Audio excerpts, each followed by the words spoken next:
This is your news source evening bulletin for today, Friday, the 27th day of August in the year 2021. I'm Gordon Mosley. Here's what we're tracking tonight.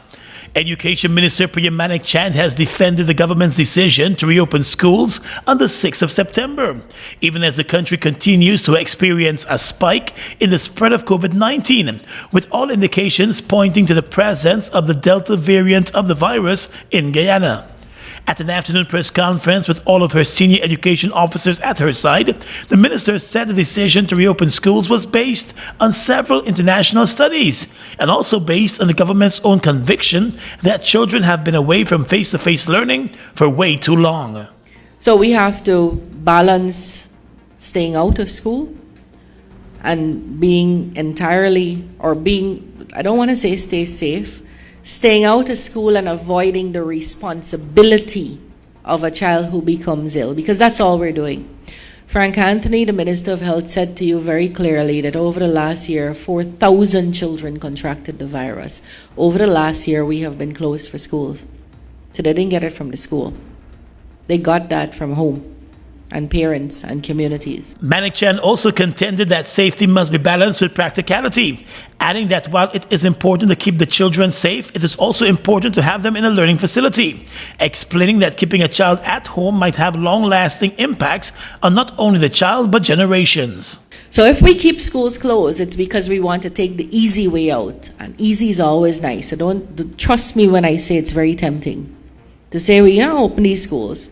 Therefore, we will never have to answer nightly news's very informed reporter about why a child gets sick. We don't have the luxury of doing what's easy right now. Leadership requires decisions that are in the best interest of the people you swore to serve, and sometimes that will come with risk. When all the assessments are made and options are weighed on the possibility of children being infected in school, it is the view of the Education Minister that reopening schools now is the correct thing to do, explaining that the Delta variant must not frighten people into a corner. It was easier for all of us to turn up here and tell you there's a thing called Delta. It's attacking children. It might kill some, frighten everybody into a corner. So we therefore have to keep these school doors closed because we want to avoid the responsibility that could land at our doorstep. That is the easiest thing for us to do. It profits us in no way. It gives us nothing personally here. In fact, everybody's work becomes a lot easier if we keep the school doors closed. It gives us nothing to open these schools, but it's the right thing to do, and it's necessary at this point. The Education Minister has also announced that private institutions will be guided by the measures and regulations being put in place by the Ministry of Education. More news coming up in just a moment. I swear you're always late, Mom. Told you 2 hours ago I'm coming to take you on the road and you still ain't ready yet? Not today. I hear you looking, I gotta pay my phone bill and my internet bill and I can't find it in the post. You bring it just the other day, man. Like I said, you're always late. You know GTT sending you bills straight to your WhatsApp now with their new WhatsApp billing service? Let me show you how to sign up on the website. No more querying at the office. Doesn't matter if bills come late in the mail anymore. Even if you lose it again at the house, all you need to do from now on is open WhatsApp to access your monthly bills. No, you can tell me that.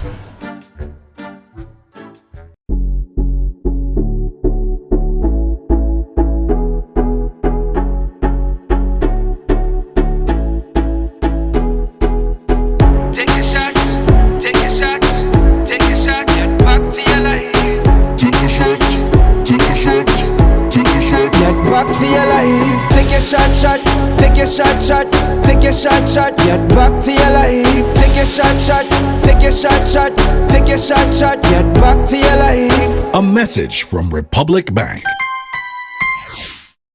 We've got exciting news! All 12-ounce yellow cab Buster are now only $100. Buster, live in come full get color. Your Buster $100. Come get your Buster $100. I'm in a rush. Digital got me in a rush. Driving style for the summer. Digital summer rush. Nobody's doing it big like Digicel this summer. Top up with $1,000 or more and collect the letters to spell the word RUSH for a chance to win one of 3 brand new Toyota Rush SUVs. Yes, you heard it right. 3 brand new Toyota Rush SUVs. Driving style for the summer. Hey, Digicel Summer Rush. Start topping up now. Mom, what are you doing with GPL on your list? Child, you forgot I have to pay GPL? You got time with GPL. I have to keep these lights on. The customers who think in that manner and refuse to honor their obligation to GPL are obviously not playing their part in ensuring quality service delivery. So, I will continue to pay my GPL bill on time, every time. I recognize the value of your point, Mom. You were right.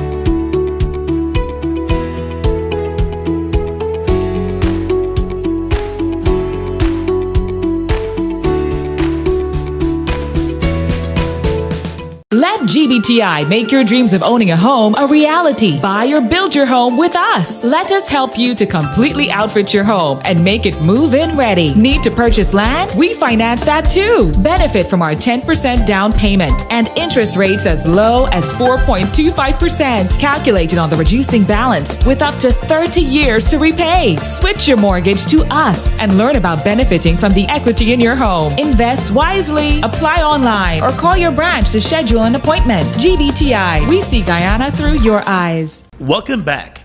While all schools across the country will reopen on the 6th of September, students attending secondary schools will only return to the classroom for face-to-face learning based on the rollout of the vaccination program. The government has started the vaccination against COVID-19 for children who are 12 years old and older. There are 58,000 students who fall under that category within the education system. The Education Ministry has received consent to vaccinate from the parents of 5,000 of those children as of yesterday. At a press conference this afternoon, Education Minister Priya Manikchand sought to explain the reasoning behind the decision to only allow face-to-face learning for secondary school students based on their vaccinations. All schools will reopen on the 6th of September.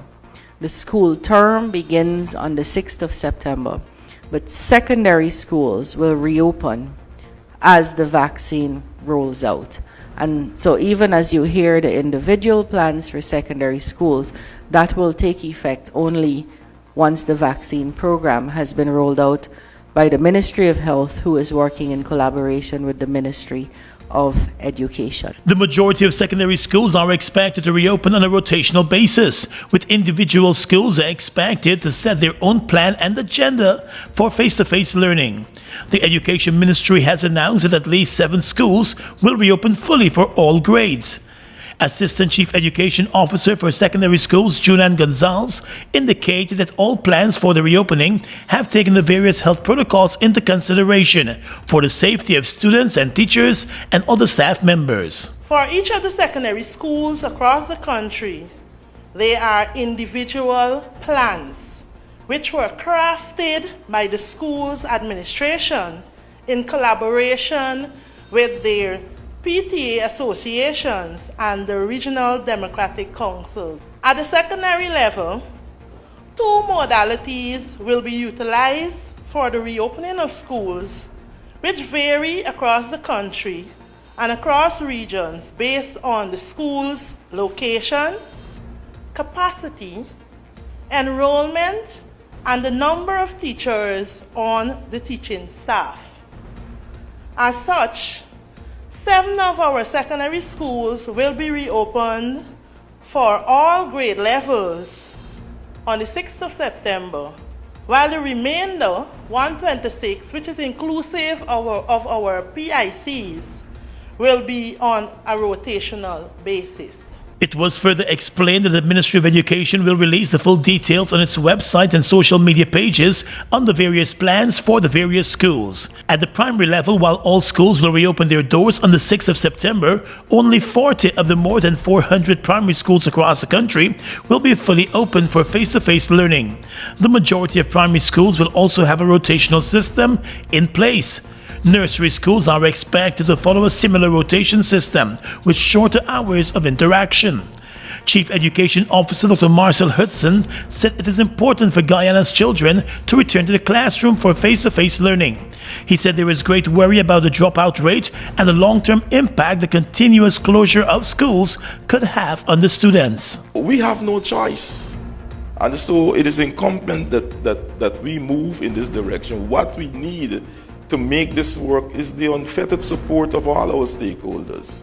I don't think now is the time for bickering and fighting, because the lives of our children are at stake. And that is why it is very important that we move in this direction. Parents are being encouraged to make contact with the schools for their children and the Parent Teachers Association for the details of the various plans for the individual schools.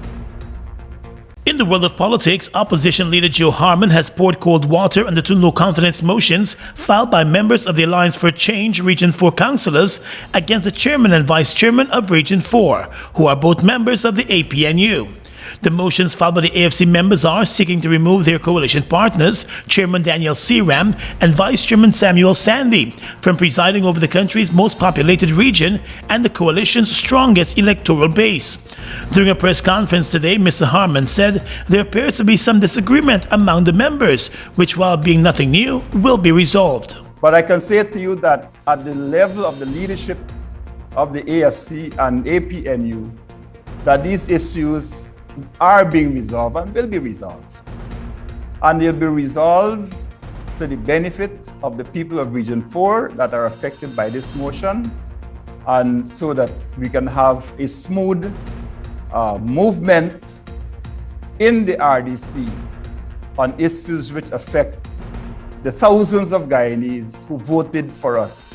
According to the opposition leader, the issue regarding the no-confidence motions is what makes democracy and coalition governments strong. You know, you'll have statements being made by persons, and this is what I call the strength of our democracy, that we are able to deal with dissension that occurs within our rank from time to time, and that we come out of it stronger.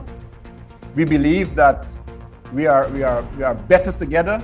The motions, according to the AFC, are in direct response to the continued failures and shortcomings in the management of the affairs of the people in the key geographical region. Insofar as the no-confidence motions are concerned, that there are matters which will be dealt with internally. As I said, one motion came up before the RDC. The vice chairman dealt with it in a proper way, and I'm very proud of the way in which he has dealt with it, and I am proud of our councillors. Back in 2018, it was an AFC Member of Parliament, Sharon Das Prasad, who sided with the then opposition PPP and voted against the APNU-AFC coalition government, toppling the government which was ousted in the 2020 elections. On the health front, with unvaccinated healthcare workers being locked out of their workplaces at the public hospitals, the Minister of Health, Dr. Frank Anthony, said those who are absent from their jobs will face a cut to their salaries for those absent days. The minister said the workers can either get vaccinated or provide a negative COVID-19 test result. Their failure to provide proof of either has resulted in them being locked out from work and recorded as absent, and that can result in pay loss. I do hope that good sense prevail and that they would go and get vaccinated. And if they don't get vaccinated, then the option would be that you can present your PCR results and come to work. If you don't want to do any of those things, then you'll be marked as absent and you would not be paid. Over the past few months, the health minister has been insisting that the majority of the population be vaccinated in order to have herd immunity to fight COVID-19. Vaccine mandates have been introduced for public health workers and transportation operators. Over the past days, a number of government agencies, including the public hospitals, have been locking out unvaccinated staffers who cannot prove a negative COVID-19 test result. The Guyana Trades Union Congress and the Guyana Public Service Union have both criticized the government on the vaccination policy. But the health minister said there is nothing illegal about the policy that has been introduced by the government. Anthony said there may be a need for citizens to give up their independent rights as the country fights the pandemic. Some of the public hospitals have called out student nurses to fill the gaps created by the unvaccinated nurses who are not being allowed to work. However, some unvaccinated student nurses may have complicated the plan, since they too might be in breach of the vaccination policy of the government. Tragic news to report now. An accident at the Buck Hall facility of the Aurora Gold Mines Company has resulted in the death of a security official attached to the company. Dead is Gordon Mansfield, who is also a retired police prosecutor. The accident occurred yesterday along a trail. Initial reports suggest that the driver of the vehicle lost control after the blowout of one of the tires. The vehicle toppled several times, pitching the occupants out. All of the injured men were rushed to the medical facility of the gold mining company and later air dashed to the city. Mansfield passed away while receiving treatment at a private hospital. The Director of Public Prosecutions today expressed shock at the tragic death of the former police prosecutor. The DPP's office has also extended its sympathy to his family. He was described as a diligent and disciplined worker. The other injured Aurora Gold Mine staff members remain hospitalized. A 27-year-old driver from Good Intent on the west bank of the Marara has been charged and remanded to jail over the theft of blank COVID-19 vaccination booklets and other items. The man, Avinash Rameshwar, reportedly worked at the Western Marara Hospital as a driver and would be in charge of collecting the booklets and other items from the Ministry of Health for the Western Marara Hospital. The police stated that between the 24th and 27th of August, he was arrested following an investigation into the theft of the blue COVID-19 vaccination books and forgery of an official document. In court today, he was not required to enter a plea to the indictable charge. He has been remanded to jail until the 20th of September, when the matter will come up again. The police earlier this week nabbed the 3 men with the blank vaccination documents and later found other black vaccination documents stashed in the hospital's vehicle that was used by the driver. Hi Guyana, this is Tamika Marshall and I'm here to bring you some need-to-know information on the CDC. So first off, what is the CDC? The CDC, our Civil Defense Commission, is responsible for disaster risk management in Guyana and offers support when affected by floods, droughts, health hazards, now oil spills, etc. It's important to know that disaster risk management extends to every individual, family, community, government, and private sector organizations. I think we can all agree that prevention is better than cure. So what can we all do as individuals to reduce our impact on disasters? Let's look at our most common and frequent hazard, flooding. By law, every individual is responsible for cleaning their drains in front of their homes and parapet. You'll find that improper garbage disposal will result in clogged drainage. So when it rains, there's a flood. Let's do our little part by using trash cans and disposing of our waste properly to reduce and prevent flooding. Want to do even more? Then join the CDC Volunteer Corps. I myself just joined actually. For more information and live updates on the CDC, follow them on Facebook and Instagram and check out their website, cdc.gy. CDC, here protecting all the way from any emergency. It's one of your biggest goals, getting your own home, where memories are made, where happiness lives. You may feel that home ownership or renovation is beyond your reach, but we at Republic want you to know that there's always a way.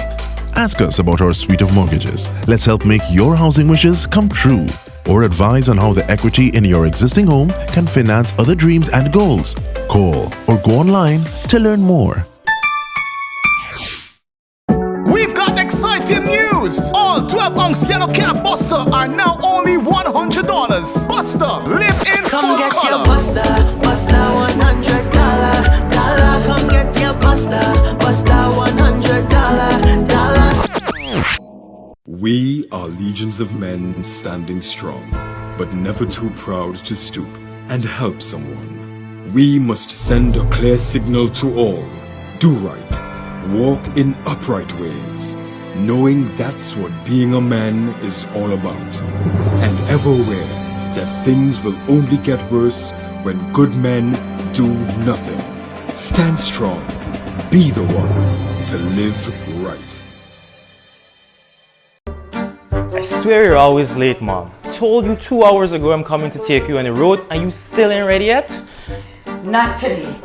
I hear you looking, I gotta pay my phone bill and my internet bill and I can't find it in the post. You bring it just the other day, man. Like I said, you're always late. You know GTT sending you bills straight to your WhatsApp now with their new WhatsApp billing service? Let me show you how to sign up on the website. No more querying at the office. Doesn't matter if bills come late in the mail anymore. Even if you lose it again at the house, all you need to do from now on is open WhatsApp to access your monthly bills. No, you can tell me that. Fuel it up and drive, super 95. Tune up, fuel it up and drive, super 95. Tune up, protect your fuel system, boy. High mileage and performance, boy. Guy Oil's Super 95 gasoline gives you more reasons to drive and is available at 56 service stations nationwide. For affordable price, high performance, and high mileage, choose Guy Oil's Super 95 gasoline. Fuel it up and drive.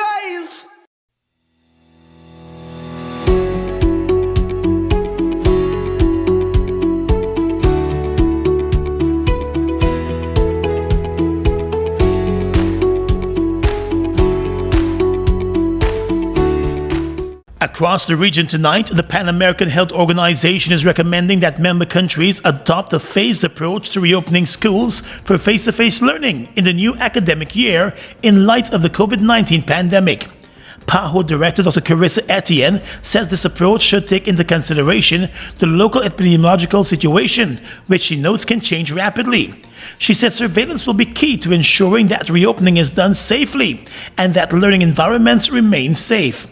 Etienne said prior to reopening schools, countries must ensure institutions can maintain COVID-19 prevention and infection control measures, including physical distancing, hand hygiene, and mask wearing. Noting that there is COVID-19 community transmission in almost every country, the PAHO director emphasized that what they do not want is for schools to be transformed into catalysts for more community spread of the virus. In Argentina, prosecutors have charged President Alberto Fernandez with allegedly breaking a mandatory quarantine, local media reported yesterday, when he and his friends hosted a birthday party last year with friends. Media houses in Argentina reported the news, citing prosecutors who did not immediately respond for a comment. The case against Fernandez has grabbed headlines in the past weeks, as Argentina imposed stricter lockdowns than most countries to deal with the pandemic. In July of last year, Fernandez himself had banned all social gatherings before hosting one for the birthday of his partner. Earlier yesterday, Fernandez participated in a hearing in the case and offered to pay a fine to settle the case. Opposition lawmakers have tried to start a political trial against Fernandez due to the party, although they have a slim chance of succeeding because most lawmakers are aligned with the government. And finally tonight, international news. In the U.S., a Florida judge has ruled that schools in the state can impose mask mandates, arguing that Governor Ron DeSantis' order banning them is unconstitutional. The Florida governor's July order gave parents the right to choose whether their children wear a mask while in school, but it faced pushback in some school districts. Earlier today, Leon County Judge John Cooper said that the order is without legal authority. The issue of mask mandates in schools has caused fierce debates across the U.S. just as the new academic year begins. At least 10 Florida school districts defied Mr. DeSantis' order by mandating that staff and students wear masks. These included its largest school district, Miami-Dade County, and Leon County, which includes the state capital of Tallahassee. And that's your News Source Evening Bulletin for tonight and this week. I'm Gordon Mosley, reporting and encouraging you to stay safe.